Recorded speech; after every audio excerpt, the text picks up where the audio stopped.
Owie, owie, owie. Hör mal. Agent! Au, jou malhond. I like to show you that I want money. Bruh. Sorry? Hello. Hi. Hi, podcast listeners.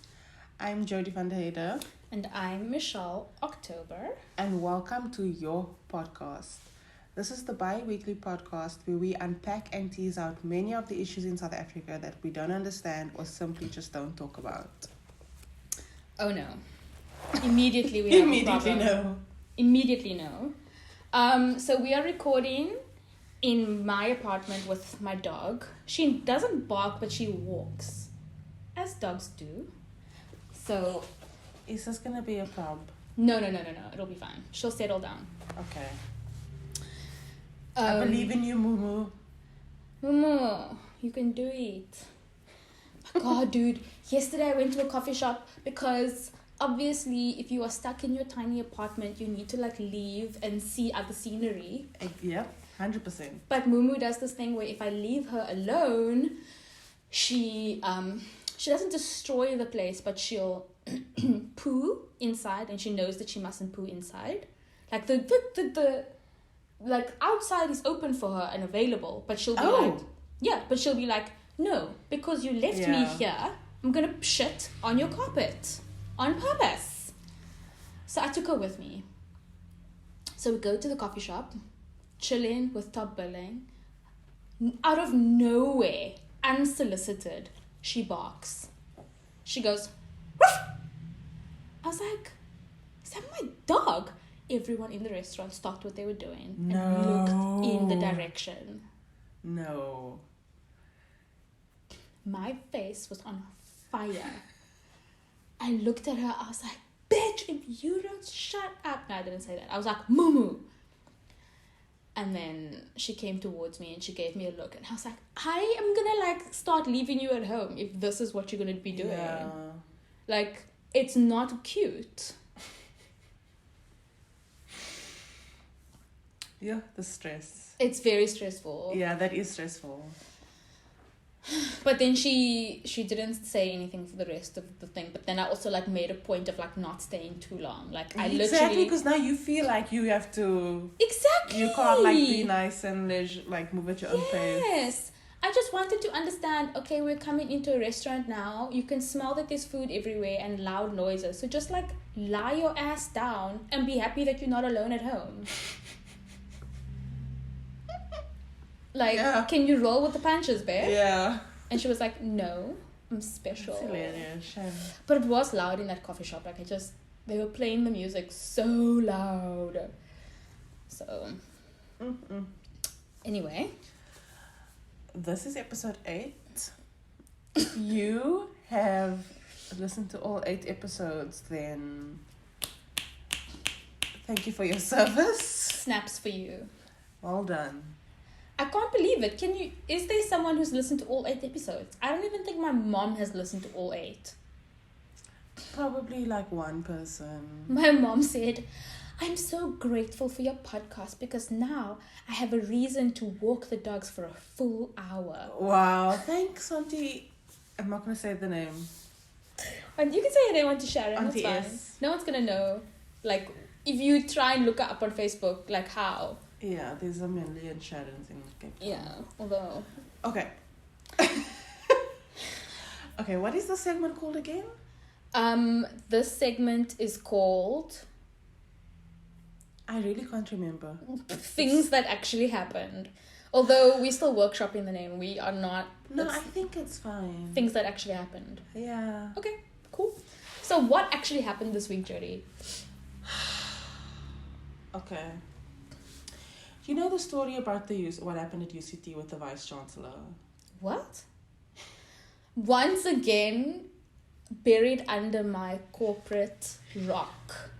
But do you know what the problem is? The problem is that there's so much news and stories that it's so easy to miss one thing because you're reading like a million other things. Truly inundated. So it's just impossible to keep up with everything. Yeah. Okay. Did you hear about a UCT student who said that she was raped by a professor? Absolutely Huh? not. Who's the professor? No, we don't know. A student tweeted this, that she was raped by a professor on campus at UCT. I think this happened a while ago, but she tweeted about it, but it was anonymous Twitter account. Oh. And of course, everyone was like, "Oh my word, la la la." I have questions. Okay, sorry. Just listen. But the student then went through the correct channels at UCT. She when this kind of thing happens. Then UCT's vice chancellor, in a series of tweets, lashed out at the student. And said that the student had declined offers of assistance from the university and questioned her agenda. So someone said a student came forward and said I was raped. And then the vice chancellor questioned this. Michelle, that is not okay. And this woman, the UCT vice chancellor, is like feminist vibes. It's a woman. The vice chancellor is a woman. Yes. No, she's been there. I think you may have been in China when she was appointed. Oh, the name of the account that she used to report it is called @raped@UCT. Yeah. So she It's not created a whole nice. account just for that. And I think the student decided to use Twitter because nothing was happening. Like the lecturer or the professor wasn't facing any consequence, like it was suspended. So obviously you're like, okay, now I need to take it to the next level and put it on Twitter. And then the vice chancellor basically is like, why? What's your agenda? Imagine, dude.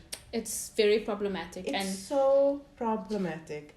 And then of course the vice chancellor got dragged and was like, how can you even say this? Like, you're questioning a woman that was raped, like gender-based violence in this country, la la la la la. Women are constantly being silenced and you coming in doing this. And then she apologized. And she said, I've taken time to reflect. Which is what you should have done before you tweeted about it. Before you opened your mouth, you should have reflected. Girl, Twitter's been around for how long? Surely you understand the consequences as a vice chancellor of saying something like that. Have you learned nothing from Kanye West? Have you learned nothing? So the vice chancellor said, I have taken time to reflect and I understand the anger that followed my comment. My comment was insensitive to say the least. Yes, it was. It was Yeah. out of line and actually completely out of line. What did she say? I don't know. I don't have the tweet in front of me. Hold on, I'm pulling it up. And then she said, we must learn to grow from these challenges. Oh, she tweeted, this student has refused help from the university. She must say what her real agenda is. Oh. It's not okay. Yeah. And there's a myriad of reasons that she may have refused help, especially if that help was framed as help, but was actually not helpful at all. Yeah. You know? And that's also something that happens at universities a lot because Yeah. they're hesitant to expel people, they're hesitant to make certain political statements. They often say that it's a he said, she said thing. Like this is like a very old, well-documented pattern with rapes on university campuses. Yeah, exactly. The school takes a particular stance. The person who commits the abuse gets away with it a lot of the time, and then the girl's life is or the woman or the person, their lives are just ruined. Yeah, and they have to deal with this trauma forever and ever and ever. It's the most traumatic thing. And it's something that I feel she must be equipped to deal with at this point. The vice chancellor. Yeah. To suggest that she has an agenda, like she's some sort of agent. Yes, or it's you think it comes across as you think the student is lying about something or being that she's not that she's basically not telling the truth about what happened to her. And it's like, Yeah. that happens to victims of abuse everywhere in the world. And it's like, this woman is all about feminist vibes. Like, girl, Yeah. can we please? It, Can you people, if you're gonna tweet something, please read it and think, what is this tweet saying? Yeah. Can we just have a little bit more self-awareness? the amount of times that I've gone through my Twitter and been like, Bruh. Yeah. and I do think about my tweets now before I, Yeah, me too. like, I'd rather just look. Yeah. But yes, that's upsetting, and I can only imagine how that person who was harassed, abused, I can only imagine how she must be feeling, Like totally invalidated. or how they must be feeling. So that's what happened at our wonderful UCT. Never a dull moment. Yeah. So I wanted to talk about the thing that happened on that other campus, but I actually don't want to because it's just... Did you see the video? No, I was not going to watch it. I was never going to watch the video. I saw the video, but only because, sometimes you're scrolling and they just autoplays. Yeah. So I saw it and it triggered me because I too have been urinated on. Not willingly. Like, that's the thing that happened to me. Jodie's face is like, what is happening? It's a thing, and I was like, can I just say one thing about boys? Yeah. They pee on things. But why? Jodie, the fact that this student urinated, committed this act, but then the fact that I, a completely random person, can be like, oh yeah, boys pee on things. Like, and if you are listening to this and you are shook by this revelation, just know that I have seen drunk men pee on things all the time. They love to aim their penises and just pee all over things. Like, it's like a point of pride, actually. They're like, look at my penis, I can draw with my pee. Like, it's not cute, it's not okay. No, it's totally inappropriate It's behavior. so disgusting. It's disgusting. I once saw a guy pee. He went into a woman's bathroom at a bar for the sole purpose of completely destroying the bathroom for use. He Was peed. this in South Africa? Yes, it was at a bar in Rondebosch. He went in and he peed all over the walls and he drenched the toilet paper with his pee. So that bathroom became unusable. But why are they like this? And he was like saying, I do this all the time. It's like my thing. Oh no. Like, bro. No. And when you add like the racial, like It's just... so disgusting. It's violent. It's disgusting. It's discriminatory. It's like, it's all the bad things. I really hope he gets expelled. But also, like, yeah, no, absolutely. But Stellenbosch University, guys. Fuck that. Absolutely no. Sorry, I didn't mean to hijack No. the story. I didn't play. I don't have it like as one of my articles, but I just wanted to say it's an important thing, but I'm choosing not to address it because it's just so upsetting to me. It is very upsetting, and Yeah, I hope that he gets expelled. I hope he experiences the full extent of punishment Yeah. that extends to crimes pertaining to that kind of motivation. Yeah. That's it. No, I hope he faces the consequences. And you know what I really like? That he was named and shamed in the media.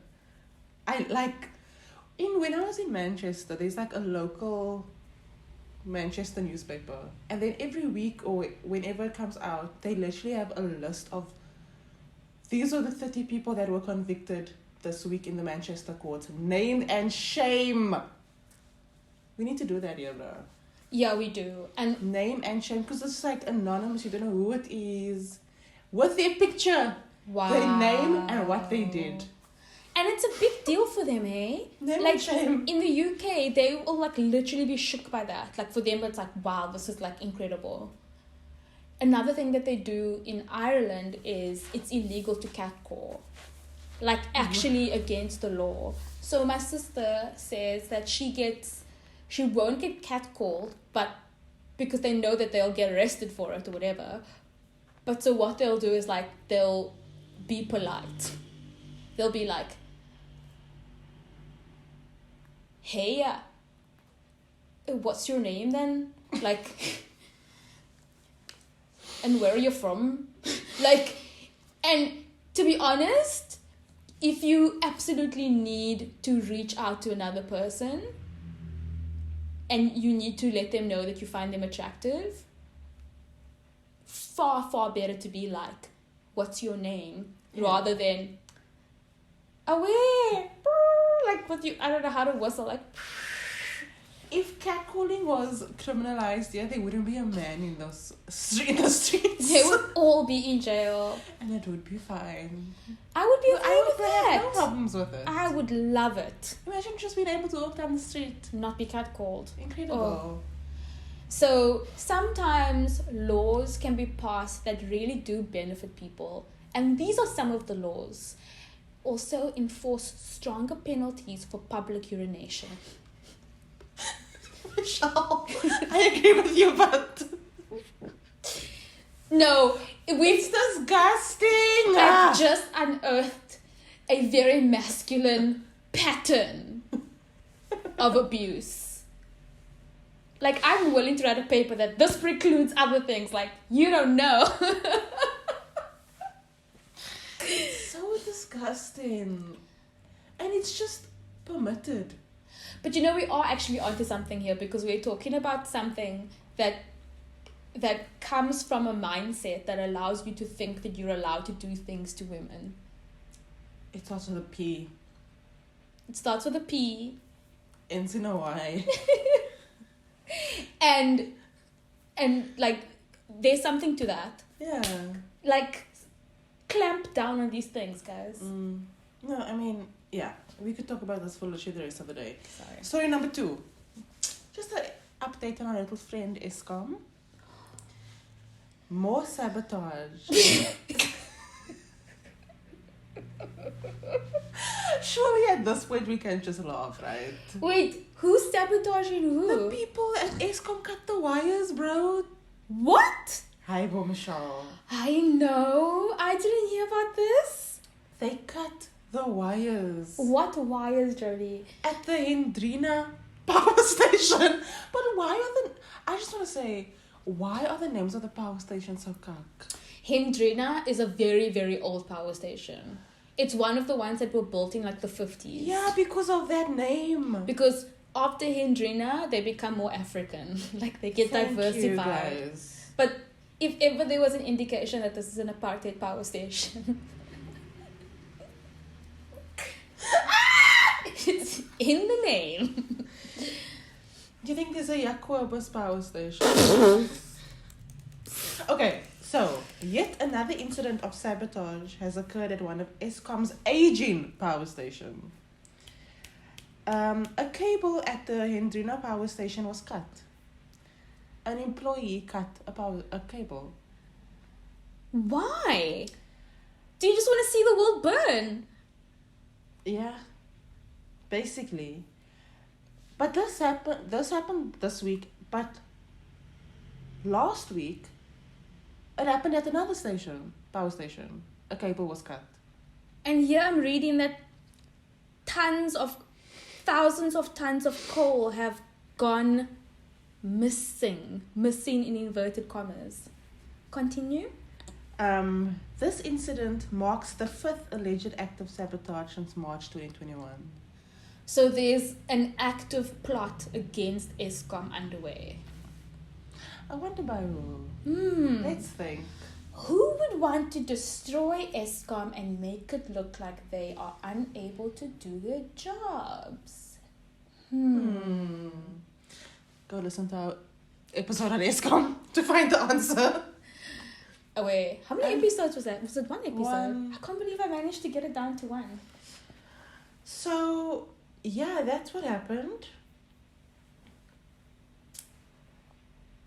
And this is why we will continue to not have stable electricity, because someone is actively cutting the cords at the power station. For me, it's like, how are people able to steal copper cables? How are you able to do that? Like, can you just dig a hole anywhere and just steal one? Like, I don't also understand really that. don't understand how it works. I don't understand how you're able to walk into ESCOM and cut a cable. Where are the cameras? Where's the policing? Where's the security clearance? Like, these are questions that I just genuinely am confused about. So, Pravin Gordhan, who is now the Minister of Public Enterprises. Oh, Yeah, okay. he's still there. He's still there. Said that the thieves were obviously people working in the power station. That's so scary. That scares me. Yeah, it's incredibly concerning. And it just compounds the already. What kind of person are you to be like, we don't have electricity and I am negatively impacted by the lack of electricity in my life? But you know what I'm going to do? I'm going to make it so we don't have electricity. How much are they being paid to do that? Maybe that's it. Maybe you're like mad about the fact that you're not being paid enough at ESCOM. But if you work at the power station, like you know stuff, man. This is the thing. Like, surely you're not being paid that little to have technical expertise. It's just... How? How? And again, back to the policing issue. Yeah, basically that, yeah. You must know about these things. There must be a WhatsApp group chat. Like, somebody messaged in the group, aware. Can you, Mr. X, go cut the wire tonight? And then thumbs up emoji. Yeah. And then... I'll send you the money. And then when it's done, you get like a bomb emoji or something. I don't know. Yeah. Okay. Is that the news this week? Yes. I have one more. It's about state capture. An update. So we have been wondering, like, what's happening with state capture? Like, is anybody going to go to jail? But this morning I was scrolling through the Varbs and I saw an article about Transnet. And the people at Transnet were like, we are 100% still working, not the people at Transnet, sorry. The NPA were saying that we are still working to secure convictions and like warrants of arrest for these people. Like, they are not going to get away with it, and we are going to hold them accountable. And he was talking about the companies Trillion, who you will remember had money funneled into them via the Guptas, and they took a lot of money from Transnet, such that the transportation of coal and other important things in this country is like not happening. So they are working, but it just takes so long. Yeah, that's the thing. I will throw a party personally as myself if Jacob Zuma ever sees the inside of a prison cell. Yeah. I will throw a huge party. But not only if he sees the inside of the cell, but if he stays in the inside of the cell. Yes, like, it mustn't be like a, What you happened? are going to jail or waiting trial. No. Secure the conviction. Put him there. Like, I want to see a live... Do you know what? I want a live feed. Oh, 100%. I would watch that thing. I would watch that entire trial.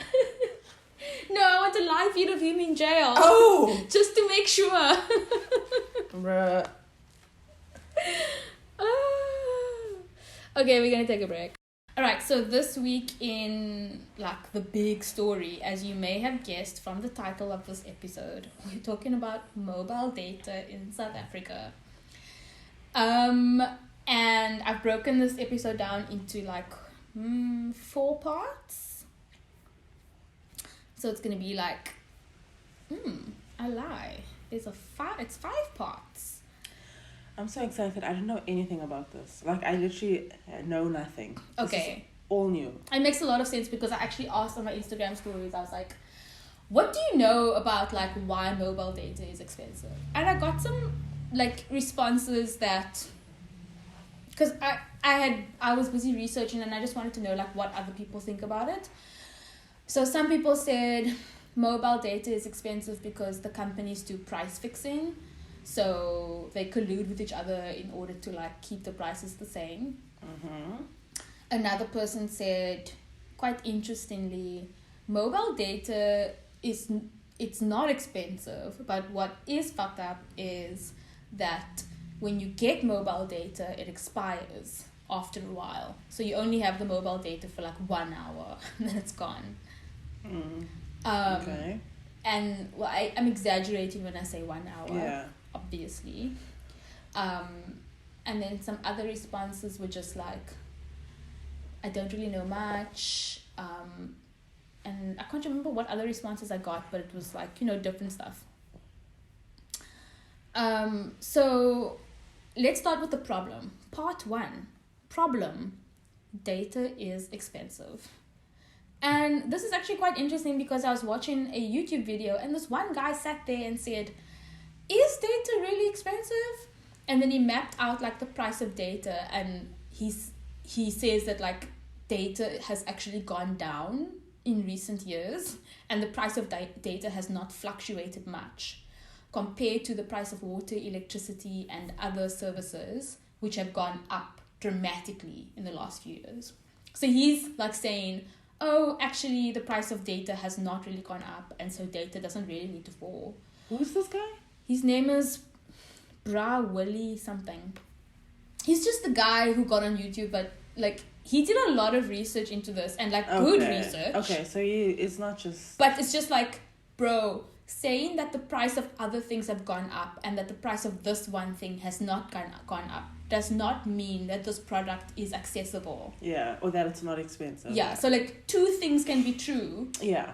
And at the same time. Yeah. Like, yes, the price of electricity has gone up and the price of mobile data has either flatlined or decreased a little bit, but that doesn't mean that people can afford data. Yeah, exactly.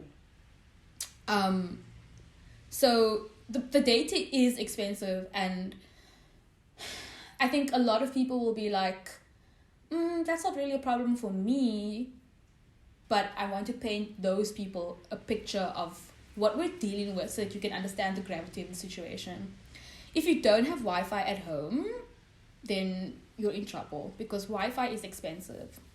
So when you have Wi-Fi in your home, you get a contract, someone comes in and installs the stuff, and then you end up paying like 700 Rand or more a month. I've seen packages where you can pay like 500 Rand a month, but the amount of data that you get in, it's going to be quite slow. Yeah. And you'll have a frustrating experience. Okay, so I want to say this to anyone listening who has a disposable income. You are lucky. Like, if you have money to spend on data, you are lucky. And if you listen to the radio or like a podcast on your way home and you're using your Bluetooth to connect to your phone while you drive home, like, you are lucky because you can afford those things. And it's not even to say like, oh, these poor people starving, you must appreciate what you have. No, I'm telling you this so that you can understand that Wi-Fi is largely inaccessible for many people. And when I say Wi-Fi, I mean like Wi-Fi at home. Like the fact that you can have Wi-Fi at the home and at your workplace so that you don't even need to really rely on mobile data at all. That's a huge luxury. Absolutely. And a lot of people can't sacrifice 700 Rand from their limited budget just for internet access. I just want to remind you, everyone, that remember 50% of South Africa's population is poor. That's a very, very big number. So like... And also like another reminder is that when we talk about middle class, the divide, the line between what South Africans consider middle class and what we consider poor is very, very thin. It's like if you are struggling the last week before you get paid, the line between you being middle class and being poor is very thin. Like, It just is. That's just the way it is. So if you're in the position where you can't pay for Wi-Fi and you are instead using mobile data to get things done, then you are in a tough situation. Yeah. So the way that the mobile data companies make it so that when they say, oh, no, our data packages are not expensive, they are talking about contracts. So, and a lot of people go this way because it works out cheaper if you buy a phone via contract, because that means you're only paying X amount of money every month. But then with that, so you get the device and you get minutes and SMSs and you get data with that. Yeah. So I used to do that. Me too, yeah. I think most of us used to do that. Because how else are you going to buy that phone? Exactly. And like you need the new phone also because #Instagram. So it's raining so hard outside. I'm hoping you guys can't hear that. So I'm like, I don't know if this is like really going to demonstrate my point, but I looked at MTN's packages. And I looked at their packages for data contracts only. So not with the phone, just like their contracts if you already have a phone and you want to take out a contract so that you can have data. So let's say you want uncapped data on your phone, because then you can share it with everyone in the household.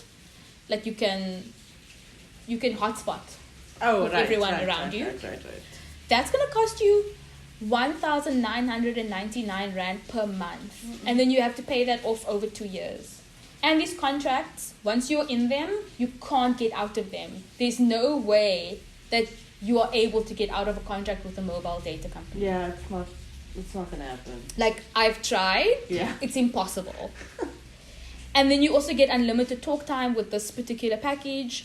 But, that's 2,000 Rand out of your budget. If you can't afford Wi-Fi, why are you paying for that? Like, there's no way that you can afford that, right? So there's also no other uncapped data package that they have. So let's assume that you can't get uncapped mobile data, because why would you be able to afford that, right? So then the most data that you can buy from MTN is a 50 gigabytes a month. And I don't really know how much 50 gigs is. I'm looking back on when, before uncapped Wi-Fi became a thing, we used to buy 10 gigs of Wi-Fi a month. Yeah. And then once that's up, it's up. You are in trouble. You just have to wait for the next month.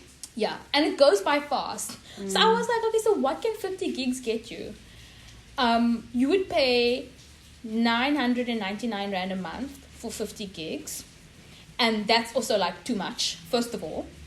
If you can't pay 700 Rand for Wi-Fi, you can't pay 1,000 Rand for mobile data. Yeah. But let's assume that you look at it because you think maybe it's a good deal. So like with 50 gigabytes, you can get 2,500 hours of browsing the web. Okay, which is a fair amount. 10,000 music tracks that you can listen to, like on Spotify. Okay. And 50 movie downloads. Like, oh. It's just like, and when I say 50 gigs, I mean 2,500 hours of browsing the web. That's it. So then you can't have the movies. And if you're having the 50 movies, then you can't have that's it. That's the amount that you get. Right? Okay. So is that enough? Like, I would say no. And that's like the problem that we have here with mobile data. So if we take out the cost of buying the phone, and let's just say you don't take one of these contracts out and you decide to buy data, like just a good amount of data on your phone every month. So then let's say you're going to get a package of 50 minutes of talk time, so you can call someone for 50 minutes, which is not enough to get a hold of like Telkom, by the way, because you will be in that queue for hours. And then 4 gigabytes of data, which is a lot, but probably not enough for like a whole month. So then you're going to pay 209 Rand per month with MTN. So that's actually not too bad. But then we've gone from 50 gigs to we've gone from 50 gigs at 1,000 rand to 4 gigs at 200 rand. Like, that discrepancy is weird. So with 4 gigs, you can browse the internet for 48 hours, or stream 800 songs, or watch 8 hours of video. It will never be enough. That's not For a even a month. full season of anything. And let's also assume that you're a student, you need to access lectures. No. So fam. 8 lectures. Never gonna. It's like that's 1 week. It's not even a week's worth of lectures. So that's the problem, right? And I remember when I moved into my apartment, I didn't have Wi-Fi set up yet, and I needed to use my phone data. I wasn't watching any TV series. And even if you open up your Instagram and you scroll, it chows your data. I was buying sometimes 3 gigabytes of data a day, which was setting me back financially. By the end of it, I was spending a lot of money on data and my budget was being torn to shreds. And I was like desperate for them to come and install Wi-Fi in my house because it was just not enough. So what we end up having is like people going and milling around public spaces and using that to their advantage. So you go to a shopping mall and you mill around because there's free Wi-Fi here and here and here. And you see it. Like, you see the people. Yes, and you use your phone. Yeah. But you're not just using your phone to like check Instagram. You're using it to apply for jobs and scope the job scene. Yeah, it's bad, dude. And also another thing about this data thing is, and I'm saying this because I've seen it firsthand, if you're the kind of person who never has data, you become unreliable. Yeah. You can't, like, nobody can contact you because if we send you a WhatsApp, you're going to be like, oh, I'm so sorry, I didn't reply. I didn't have data. Yeah. You know the amount of times I would go to a McDonald's just to call in Uber? Like, this is a real thing or just, like, you go into a Woolworths Yeah. to do the thing that you actually want to do. You're not buying anything. You're just standing in Woolworths. to I've connect. been in that situation. Yes, absolutely.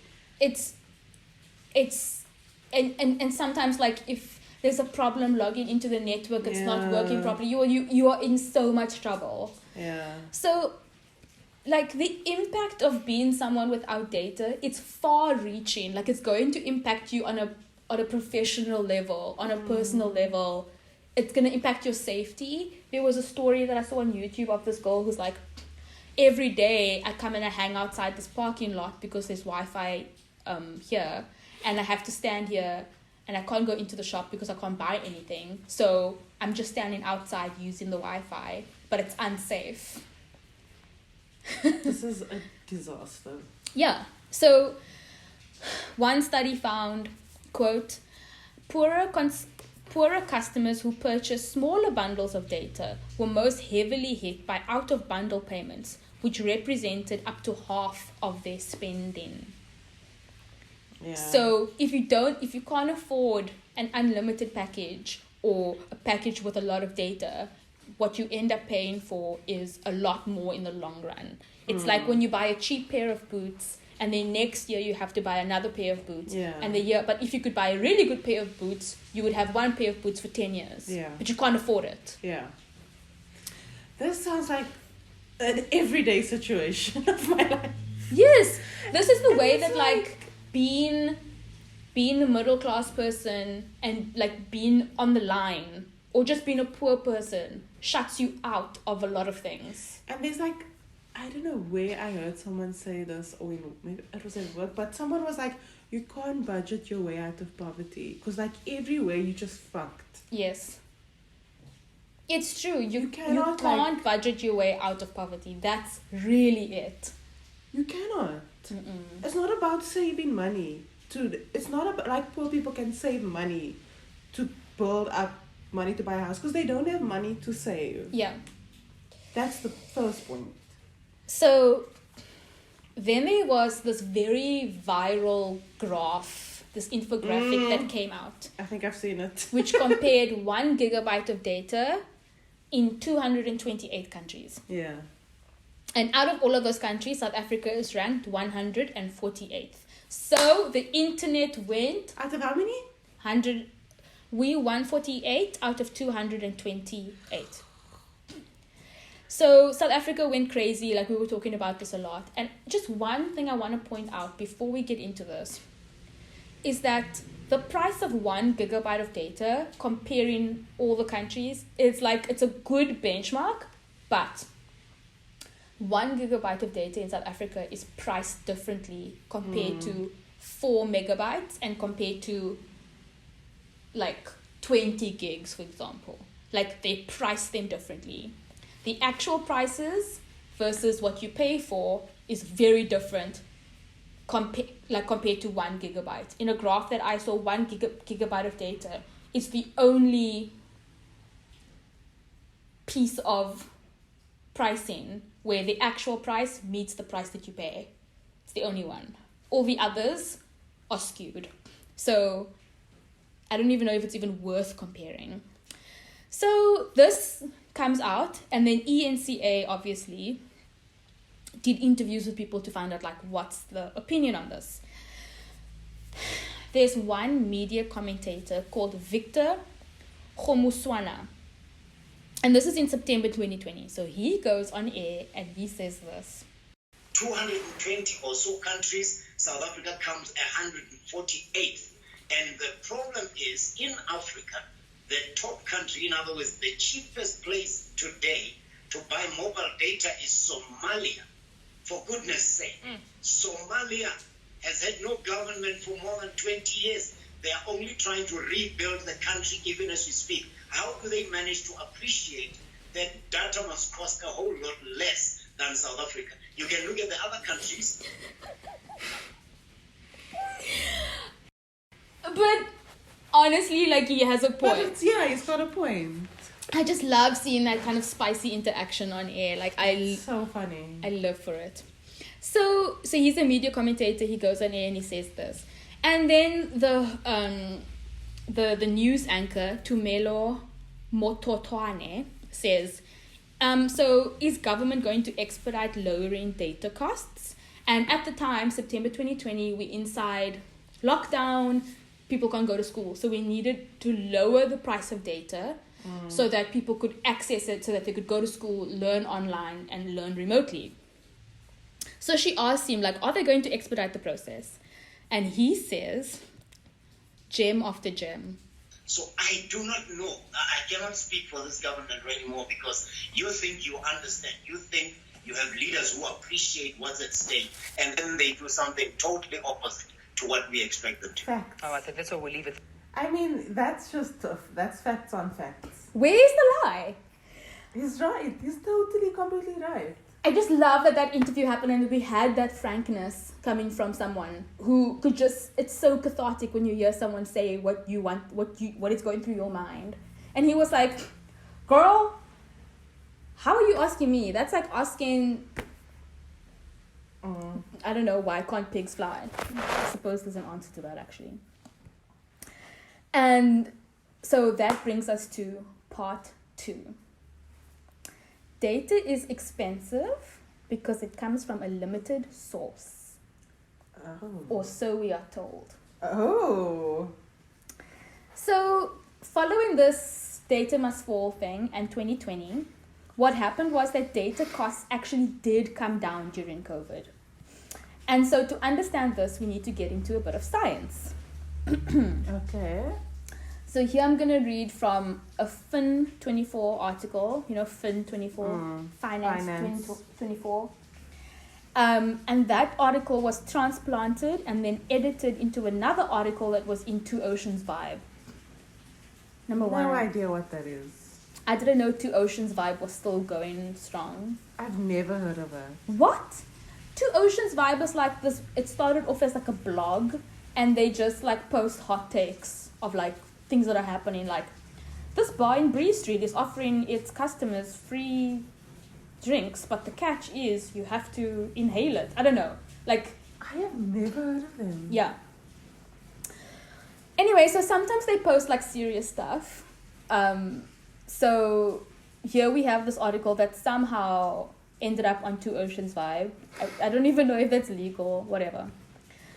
So The invisible waves through which cell phones transmit and receive information are called radio waves. Okay. Each wave has a unique identity based on the number of times it repeats in a second. This is frequency. So if you don't understand, it's fine. Frequencies are grouped into bands ranging from low to high frequencies. And with this set of frequencies, we have what is called spectrum. So it's radio waves that get converted into something, and then that something becomes what channels mobile data. That's all you need to know. Okay. So now I have a really hard time understanding spectrum because the language that is used to explain spectrum is not explained in terms of material, tangible things. Yeah. So at no point in this definition do they say the wave gets converted and moves through a copper cable, and that copper cable picks up by a magnet, and that magnet goes to your phone. Like, nobody's saying that. So I don't know if spectrum is in the ground, if spectrum is in the air, if spectrum is like literally oxygen. I wouldn't know. Is spectrum like... Is it like, I don't know. So, spectrum or radio frequency spectrum is essential to radio and television stations' ability to broadcast and mobile operators' ability to provide data to consumers. So, the radio stations, they use spectrum, and the TV, like SABC 1, 2, 3, and ETV, they use spectrum. But now, what's happening is, I don't know when's the last time any one of you listened to or watched SABC and it wasn't like on DSTV, but they have these notices at the bottom saying you must go and you must buy a decoder because the government is switching over from analog to digital. So that means that instead of using the old waves? school waves, they're now going to be using... They're going into a digital system, which they should have done many, many, many years ago. Naturally. Let me just say that. Like, this was supposed to happen a long time ago, and we're only doing it now. So once the TVs make the switch to digital, the spectrum is now available for mobile data use. So it was being taken up by the TVs, and now we can have it. So it's a limited resource, these spectrums. Like, there's only so much of it. And so once they get removed, like once the TVs go away, then we can use that resource, which is limited. Okay. Now, here is like very interesting. It's a national resource owned by South African citizens and assigned by the Independent Communications Authority of South Africa, also known as ICASA. What do they mean it's owned by South Africans? The spectrum is a national resource, like coal is a national resource. Like, it's owned by us. And ICASA, the Communications Authority people, they are in charge of making sure that it gets assigned to the places where it needs to be. So if you want to use spectrum, you need to apply for a license, and then you get to use it and sell the service. So that's what like the network, like Salsi does. Absolutely. So because it's a limited resource, yes. So because it's a limited resource, it's highly sought after. And if the government could like give it up and make the transition, mobile data companies could use more of it, which the theory is, which would drive down the price of data, allegedly almost by half. Okay. So, for example, if you're paying 50 Rand for 1 gigabyte of data now, you could conceivably be paying 25 Rand, although nobody is paying that little now. No, I can understand the logic behind it. So, the reason why the spectrum was not available, and this is what mobile data companies always say, they'll say, the price of data is so expensive because we don't have enough spectrum. And so in order to maintain the spectrum that we have and to meet the demand, we have to spend a lot of money on maintaining technology and like keeping up with like existing technology. But if we had more spectrum, we'd be able to spend less money, which would mean you guys would have to spend less. Mm-hmm. So that's what they say.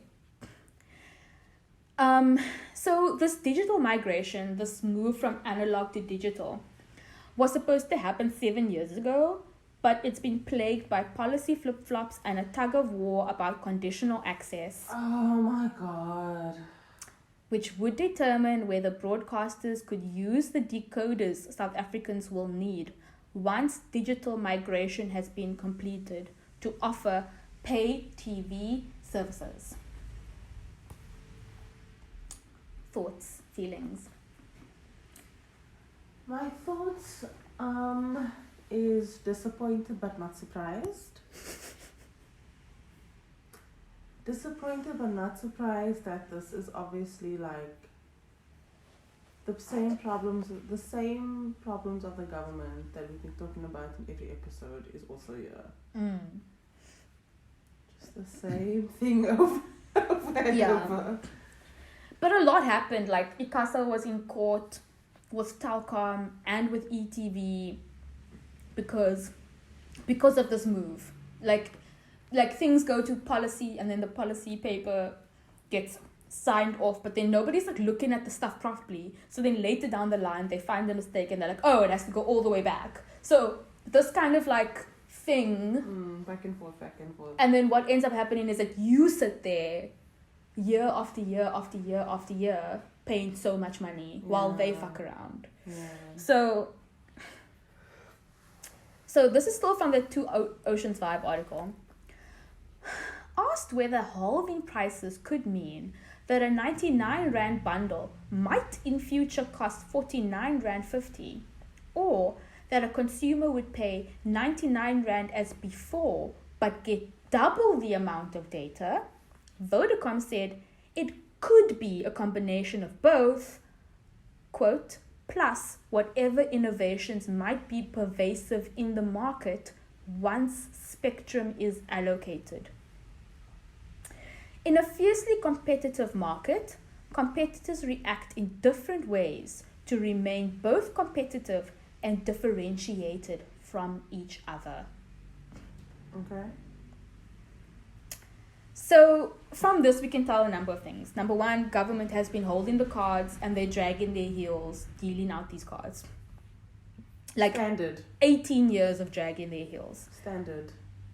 And number two, these companies can do whatever the fuck they want. Because just listen to that quote. Being asked, what are you guys going to do once you have the spectrum? They're like, oh, we will do whatever is available at the time and whatever keeps us competitive. That doesn't actually answer the question. That's you basically saying, we will do whatever we want. And whether or not it benefits you is still to be seen. So the mobile data prices during COVID did come down because ICASA actually gave spectrum to these companies so that they could lower data costs. And they gave it to them temporarily. But I will say that COVID was a big... It's a reason that this was expedited, because through COVID it became like a national talking point and something urgent. Yeah. And then action happened. Yeah. So then in November 2021, that temporary spectrum got taken back, and then we were like back in the dark ages, I guess. Part 3. A limited resource meets profit-driven enterprises. I was waiting for this. This is the big C word also. That ends with the M.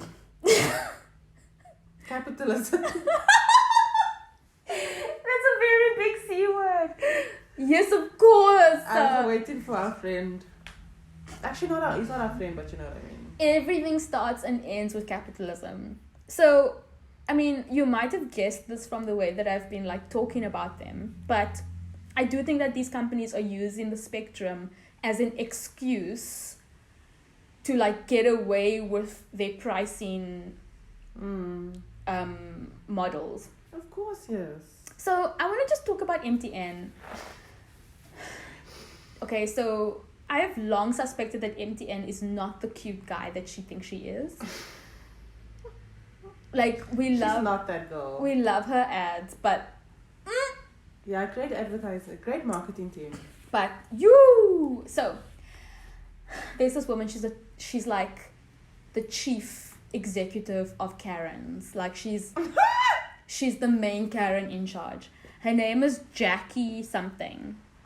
Yeah, I know Jackie. And she is like a big head at MTN. I'll give you her exact title just now.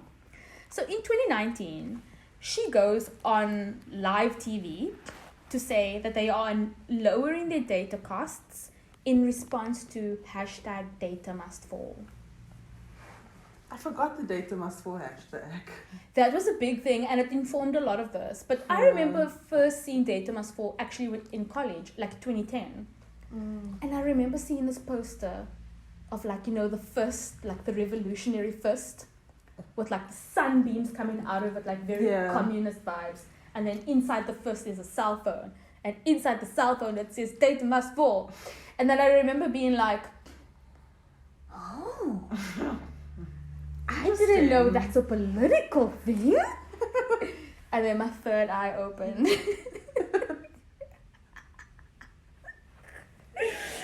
So Karen, whose name is Jackie, she goes on TV and she says they're lowering their cost in a response to data must fall. And she's like very happy about this, and the ETV people are like, oh wow, look at MTN, wow. Fast forward to literally 3 days ago, I'm doing research, and this headline says, increasing data prices by 28% in line with treat customers fairly policy, says MTN. I'm sorry, what? Bro. So These people literally just say shit.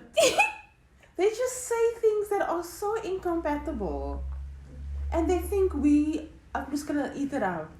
please be prepared, because I can't wait to hear your reaction to what I'm about to read you. The very first line of the article, MTN says, increasing the price data contract subscribers pay by over 20% without the option to cancel is in line with their treat customers fairly policy. How?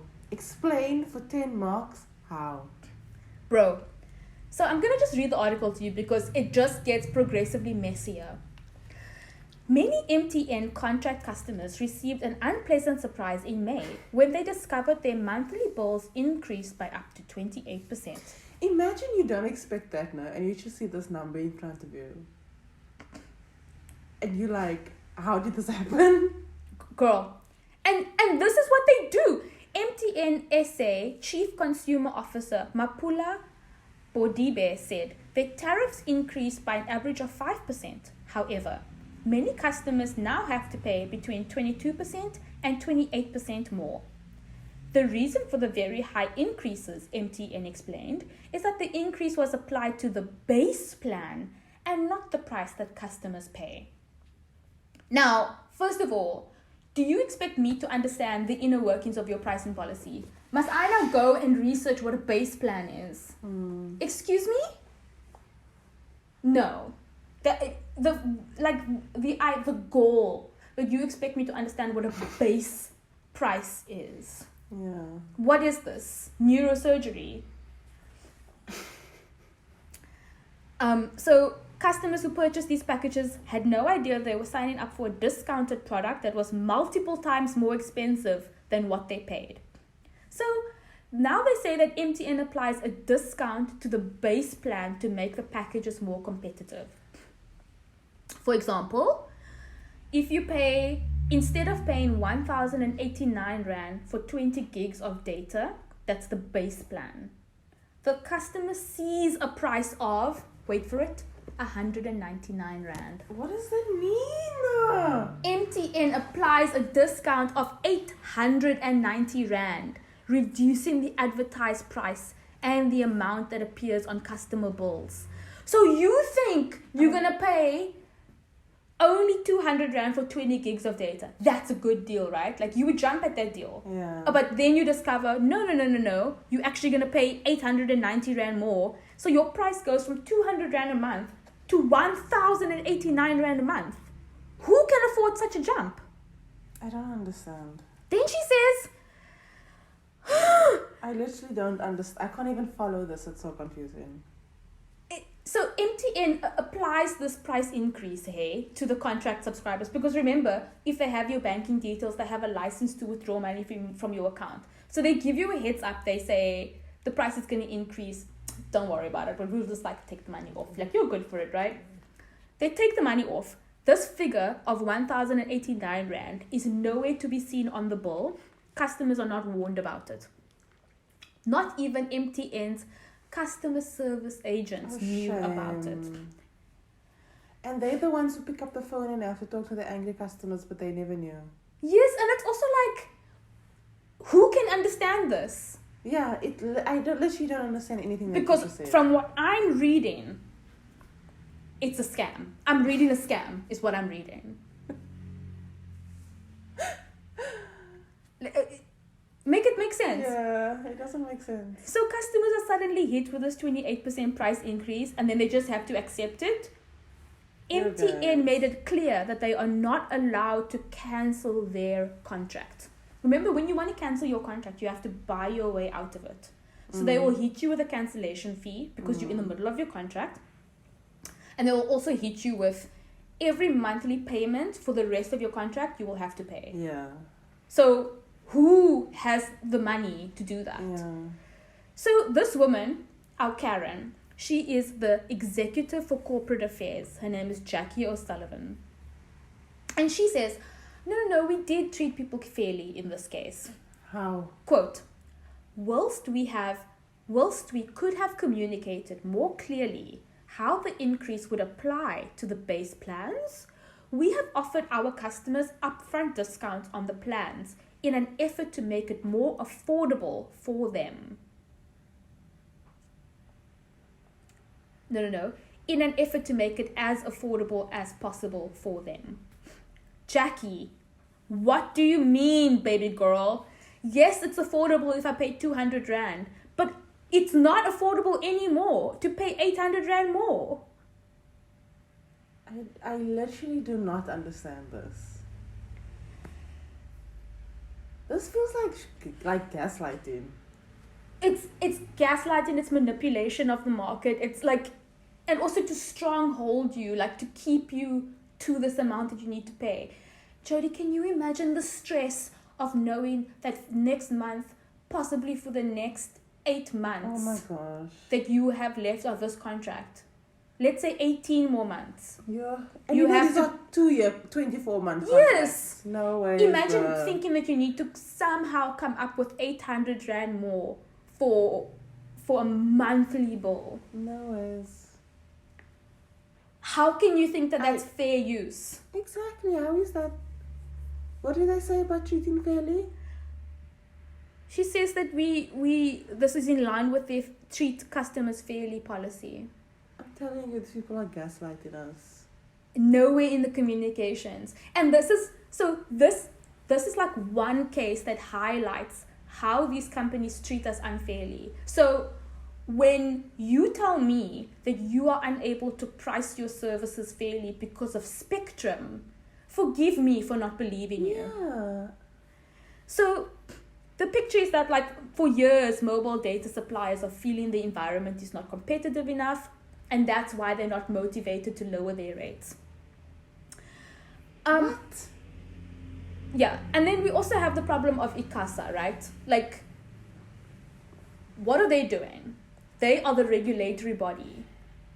Can you do some regulation, please? So one academic has this fucking lit quote. She says, on the whole, regulatory democracy in South Africa appears constrained. Our regulatory politics is really participatory, often industry-dominated and routinely expert-driven. Yes, girl. Thank you. So that's what they are saying, like, about the reasoning for their actions. It just doesn't make sense. But what's also striking is that if you could afford to charge them 200 Rand a month for 20 gigs, then why wouldn't you doing it the whole time? Why add such a high increase Because of the later C on? word. But the problem is these network companies make so much profit. Like a ridiculous amount of profit. They could charge reasonable prices for data and they would still make a lot of money. They're not going to lose. They won't lose anything by doing that. And Yeah. they will still make an exceptionally high profit. Yeah. But again, like, this for me is a problem where we are seeing something happen and we've been campaigning for years and government has just absolutely decided that this is not a priority. Yeah. Like, it's just not okay. Yeah. I'm going to do weird poses while you speak. I can see you keep moving around. Okay, so part 4. The guardian of data is an absent father. I'm sorry I scroll in Mumbu's ear. But did you write that? Yeah. That's incredible. You are a born writer, bro. I keep saying this. Thank you. Phenomenal. I'm thinking of like... Okay, never mind. I'm thinking of like writing a book. Joking.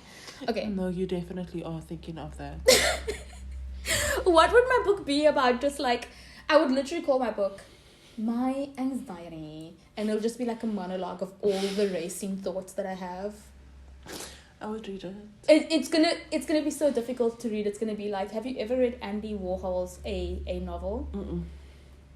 Andy Warhol. I'm just gonna keep going since we're talking about it. Andy Warhol's a novel is 24 hours in his life, and it's transcribed conversations with him and literally everyone around him, and he got like different people to transcribe the audio. So when you read it, it's a hot mess. It's a hot mess. But it's also like indicative of a series of failed relationships that he's having. So it's like... so interesting. It's right there.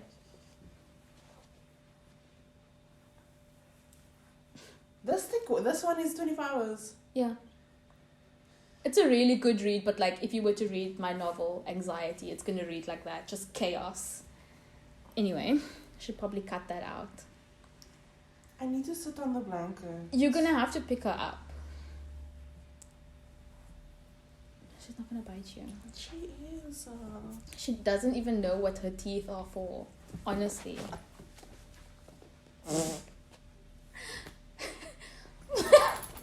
Jody, just pick her up. And do what? Put her away. Yes. Thank you. But now you see, I'm not here to play games with you. Just assert your dominance. Okay, part 4. The major players in mobile data are able to do whatever they want because of weak regulations. Oh, that's a sentence that I wrote down. So, after data must fall, the government actually did try to fix things. And so in my research, I read academic papers looking at mobile data. And this is like one of the things that I was like, oh, there are people around who are taking action. Yeah, they do exist. They exist. They exist, it's just that they're in a minority. Yeah. So the government pressed operators to cut mobile data prices, and 2 ministers separately directed the Competition Commission and the ICASA to investigate and act. So what happens is the Competition Commission goes to work trying to figure out why the prices are so high. And the ICASA did nothing. Insert bird chirping noises. What do you mean they did nothing?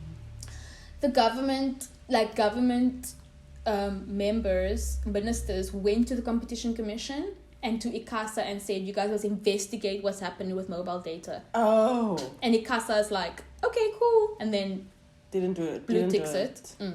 And then the Competition Commission is like, cool, on it. So, in 2019, they released this report. And And what is this podcast? What is this country if it's not a whole bunch of investigative reports? So they found out that there's like no competition for the big guys, Vodacom and MTN. Now, I want to say that MTN and Vodacom are some of the oldest operators in the country. Like very, very old. They merged with they also have like UK money, like Vodacom has UK money. And MTN is all over Africa. Exactly. Huge footprint. I mean, so Cell C and Telkom, even though Telkom is a parastatal, they are not as competitive. So they don't have a big penetration. They don't have a lot of coverage in the market. So you know how I remember when I was on Cell C, I would travel, maybe you go camping or whatever, and you don't have reception. is that why I didn't have reception like last month? Are you with Cell C? Yes. Yes. And do you know why? It's because these companies are able to buy up spectrum and build more technology, more cell towers, more range. And if they have the range, like Telkom, for example, Telkom has been renting coverage from MTN. And that's why Telkom's coverage is so good, because they take it from MTN. They have a relationship. What? Yes. Oh my God. And Cell C would have to do the same thing. So that's how these operators work. So I'm with Telkom. I have a Telkom SIM card because I obviously went and did my research, and I found out that Telkom offers the cheapest price of data. So I was like, oh, fuck, absolutely. You can't get Rain. It's not a viable choice unless you have one of those cell phones that have 2 SIM cards. Because Rain is data only. Yeah. So anyway, that's besides the point. So they're not competitive enough. And the Competition Commission said... I see why they're not competitive enough. Okay. That actually makes sense.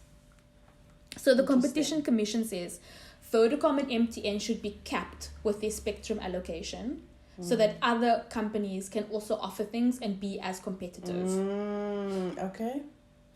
And then they also found a pattern of discrimination against the poor. Oh, would you look at that? What a wow. Specifically by MTN and Vodacom. Who would have thought? Enabled by a number of market policy and regulatory failings, it found that the market performed markedly worse for prepaid than for postpaid customers, which indicates a potential structural problem with retail prices in South Africa, whereby poorer prepaid customers are exploited with relatively higher prices than the wealthier post-paid consumers. Yeah, that makes sense to me. I'm going to add all of these sources in the show notes. So if you want to click on this and you want to read it yourself, if you want to be like, Michelle, you make a really big claim, I don't believe you, go check. All right. That's actually very interesting. Yeah. It's like profiting off poor people. For years. Burn the rich guys. Eat them, burn them, tax them. Absolutely. So. I want that on a t-shirt. Oh my God. Did we just release our new quote? The first one is that's not even critical thinking. That's just thinking. And then our second one is going to be eat the rich, burn them, tax them. Look at us. Go to shopify.co.za. Okay, so then this paper very spicily says, the Competition Commission was too polite to say so, but much of the fault lay at the door of ICASA as a regulator of the mobile market since the year 2000. So basically ICASA is not doing their job. Is that what is happening? Bottom line. Okay, great. And the quote goes on, with its statutory obligation to ensure competition and affordability. Guys, come on. Listen to that word, statutory obligation. That means it's in the fucking law. Like, you're like, imagine your job is to make up a bed and wash dishes, and you go every single day without doing those two things. Like, what must I You do? literally have one job. And instead, like, these two companies, MTN and Vodacom, collectively held at least 70% of mobile data revenue and 80% of total mobile subscriber revenues. And they are largely able to set their prices independently of Cell C and Telkom. Well, I'm shocked. This is wild. These are scathing quotes, Jodes. Like, this is like... I really thought that the four of them are all like on this, like, in close competition with each other. No. This is a game changer. So exactly what you said about how their profit margins are also incredibly high. And this is like a thing that the Competition Commission found. Like, we just see here that they get 70% of the revenue. So like, it's a big problem. Ridiculous amount of money. I wasn't going to say this, but our beloved president Ramaphosa was the head of MTN for like 10 years, from 2000 and Don't say it unless you can read it out loud. Hold on. So Ramaphosa had been the chairman of the MTN group from 2002 to 2013. And in 2018, he said he wanted to encourage new entrants into the mobile data market. But he knew that no major operator would consider entering the South African market because it wouldn't be a profitable proposition. Yeah, I mean, that's like obvious to anyone. So he says this knowing full well that he's talking cock. Lies. Anyway. Lies and lies. Yeah, no, it's mad. So, back to the Competition Commission's findings in 2019. They gave directives to these people. So after they did this research, they came through with like actionable suggestions, very, very strong like directives towards these companies, which ICASA had been failing to do for 20 years for some reason. So they say, for Vodacom, they must reduce data costs. They must extend their discounts. Sometimes they have those discounts, and I'm sure you've seen them because you are South African. You'll get an SMS saying, buy 1 gigabyte of data and get another gigabyte of data. Or if you buy 5 gigs, then you get like 20 gigs or something. But then the catch is that like you buy it now, but then those 20 gigs of data expires by midnight, for example. Oh my god. So it's so deceptive. you buy it because you think you can use maybe a chunk of that data, but there's no way that you can use that. Yeah. And what ends up happening is they end up making a lot of money, but you know, like your data disappears, and sometimes it's in the fine print and you don't know about it, and you check your balance and there's no data there. Yeah. So one of the things that they said is that they must extend their discounts. Okay. Give access to poorer communities with features like Wikipedia, Facebook Flex, and job portals need to be free. That's a very good recommendation. They made similar recommendations to MTN. And then Cell C, being the woke bay, they volunteered things like free Facebook. Yes, I remember the Salsi and free Facebook thing. Yeah. It's And coming they- back to me. They took steps to communicate the rate per megabyte. So like that's an act of like, for me, that's attempting to democratize the arena as like from Cell C side, because they're educating their customers. Which only makes you more loyal. Like, shame, I know I get no coverage from you guys, but... Yeah. And then Telkom reduced their price of broadband. So I'm summarizing all of the stuff because it's, like, boring, obviously. But the one shortfall is that after this report, there's no impact research to see if any of these things were implemented, how well they were received, what's the fallout of these new regulations. So, and I really just think that we need to blame ICASA because they were supposed to be investigating these things. It's like they could have, if they did their job, this could have been like, not solved, but steps could have been taken 100 years ago. But just sitting there, twiddle-dee and twiddle. I don't really understand what's going on there because... No, it sounds like there's something else going on there. I don't want to suggest that they are... Because they've been at loggerheads with the mobile data company. So they may be inundated with work. Or maybe they have like different interests. I don't know what's going on. But this paper says... For 2 decades, ICASA had failed to analyze developments in mobile telecommunication markets and to identify the abuses of dominance by operators that disadvantaged poor and rural customers. I mean, it's always the most vulnerable people that bear the brunt of these things. Every single time. It did not collect the data needed to track developments and still cannot explain the market failures that drive citizens to own multiple SIM cards or the unaffordable prices that unaffordable prices that exclude so many but unnumbered citizens from mobile broadband. Like they didn't even produce annual or quarterly reports. What? Guys, this is bare minimum. Imagine you work for a place and there's no annual report. That is a red fucking flag, bruh. So, are you nuts? So we get into this now. So part 5, what will happen? So I've been hiding something from you this entire time. Okay. So remember we spoke about Spectrum like 5 hours ago? They did the auction. Ooh. ICASA.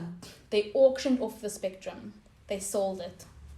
So remember, they were waiting for the handover from analog to digital so that they can take the Spectrum away. So they went and they took the Spectrum and they sold it to different people. This happened in March of this year, 2022. So you're saying 2 months ago? So, a month ago, yes. Guess how much money they made from selling the Spectrum? ICASA now. $1 billion. 14.4 billion rand. And even the small players, like people that you haven't even heard of before, Liquid Telecoms, spent a lot of money on Spectrum. So the chairperson of ICASA, who we need to have chats. Why is ICASA even one? Let's just continue. Dr. Kebetswe Modimu, he went on TV and he was like really proud of this achievement. Hey, like he was glowing. And he was like, he called it a huge democratizing moment. And he even asked South Africans to not criticize him or ruin the moment. Oh my God, it's not about you. Are you nuts? It's not about you, dude. No one cares. It's not your moment. Do you want me to play the clip? It's Yes. so funny. Now that the auction is over, we are really pleading with all our operators. Let us wear our patriotic hat. Let us not try in any way to derail these significant gains for our people. Let us, stay away from contesting the outcome of this auction, which we all were happy with, which we all participated on, so that South Africans can start, seeing the fruits, because this spectrum belongs to the people of South Africa. How can it be a good day for South Africans? We didn't even know about it. It's like...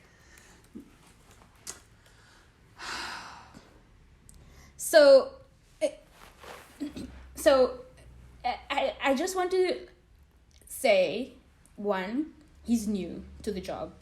Kind of new. He only came in August 2020. So I'm not going to rag on him specifically, but ICASA as a organization definitely has like significant failures. And And I think in what he said there, he shed some interesting light on like what his perspective is. Yeah. I just listened to it again and I was saying, he isn't actually talking to South Africans saying we mustn't complain about the auction. He's saying to the data providers, you should not complain and you should now fulfill your duty in making sure that mobile data becomes more accessible. He's actually talking to them. But he does say some interesting stuff. Like he said, spectrum is the lifeblood of the sector. Once operators are spectrum constrained, it is unreasonable to expect them to render services and give consumers data connectivity at a cheaper cost. Once they have that spectrum and the efficiency is higher, they can pass those benefits on to customers. So he's defending them. Yeah. But so now the assumption is that because the mobile data providers, they all were at the auction, they all bought spectrum for their needs. So now ICASA should be in a better position to leverage the companies to deliver better services at a better price point. So then Ramaphosa did get involved in this. Like he wrote a letter and it was published in the Daily Maverick. And he said he was very pleased. And now that the spectrum is sold, we have to migrate from analog to digital TV. The government is going to pay for decoders and new TVs for everyone. Is that for real? It's going to be subsidized. I'm not saying that you're going to get like a flat screen, but they're going to subsidize the process of moving over to digital TV. Oh, okay. And he also says that he expects that this now means mobile data costs will be lowered. So I want to be very clear about this. ICASA has not explicitly asked the operators to lower their costs. The president has not explicitly told them to do this. They've auctioned the spectrum off, and there's an obligation or an expectation that the costs are going to be lowered. It's not good enough. So I just want to be very clear, like they are celebrating this, but there's literally, all they have is an obligation, which is like, if you go to someone's party, you are obligated to bring something. Doesn't mean you have to. It's not good enough. Yeah. So let's be clear there.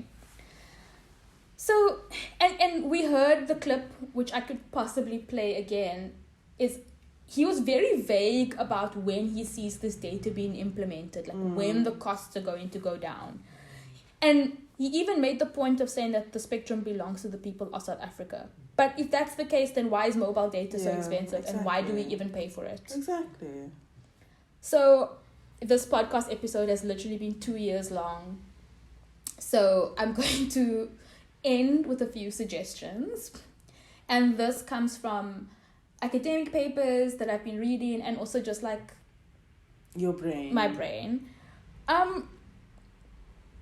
So one suggestion that I saw was that we can compare our services to BRICS and other Southern African countries.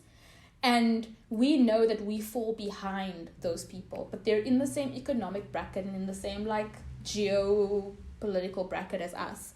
And so why can we not use that as a benchmark to compare our offering? Like, I get that companies are going to be like, you can't compare oranges with apples. Fair. But what we have now is not working. You've just auctioned off the spectrum. Get something going. Another suggestion I saw was because ICASA is unable to deliver literally anything, they should be put under a body like the competition tribunal, which will like force them to make sure that they regulate the body properly. Yeah. We shouldn't need to do this like with ESCOM, like moving them into different bodies, putting things in silos. Like I don't see why we need to do that all the time. Another suggestion is to hold ICASA to global best practice standards and measure them against those. Absolutely, yeah. We should have more impact reports and assessments of our existing policies. And I don't know if I mentioned this, but part of the auction is that everyone who bought spectrum needs to work with ICASA to provide free internet access to public schools, hospitals, police stations, and places like that. So having impact reports and assessments allows you to measure the success of these policies.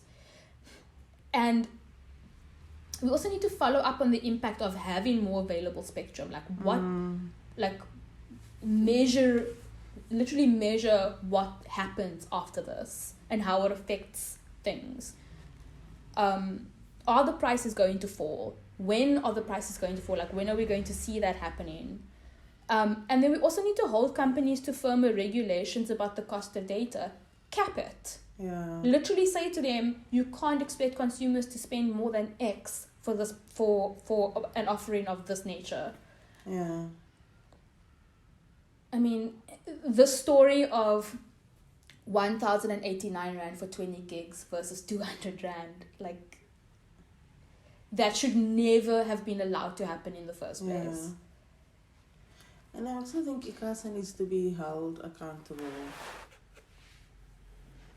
Someone needs to hold them to account, because this is literally your job. Yeah. It's amazing how some bodies of governance are effective and some aren't. Like, it's crazy how that works. And like, I don't know, run a diagnostics on ICASA, Control Alt Delete. Yeah, like, because it's clearly not working. It's clearly a problem. Yeah. And So of course the network companies are going to do their own thing if ICASA's just twiddling their thumbs and not doing their job. Of course they're going to be like, yeah, it's not even a thing. Yeah. Guys, it seems very obvious. And what's remarkable for me was that, unlike all the other episodes that I've had to research, I didn't have to dig very deep to find answers. Like, I didn't have to really sit there and be like, ugh. Like, the answers were very apparent to me. So I think that, like, that these like very actionable things here, and we just need to watch it. And like, one thing that us as consumers can do is, like, we need to like hold these people accountable. Like, again, say things, like, write your letters, like, go and do your research, like the same way that you would do research before buying a new car. Go and do your research about these companies and like hold them to account as far as you can. Yeah. Like, we should all aim to be active consumers, and actively care about things happening in the space around us. Yeah, and I mean, it affects every single one of us. Yeah. So this was actually really fun for me, and I hope you learned a lot from this episode. I certainly did. Great. Yeah. Once again, I'm sorry to all of the podcast listeners who are like, damn, this episode is like 2 hours long, man. Just listen in chunks, guys. It's fine. Shame. That's how we all listen to podcasts. Yeah. Anyway, what are we talking about in the next episode? It's a secret. Yeah. Okay. But Stay tuned. Jody's taking the next one, and I'm so excited. Stay tuned for the next episode of Dragon Ball Z. That's it, guys. Bye. Comment.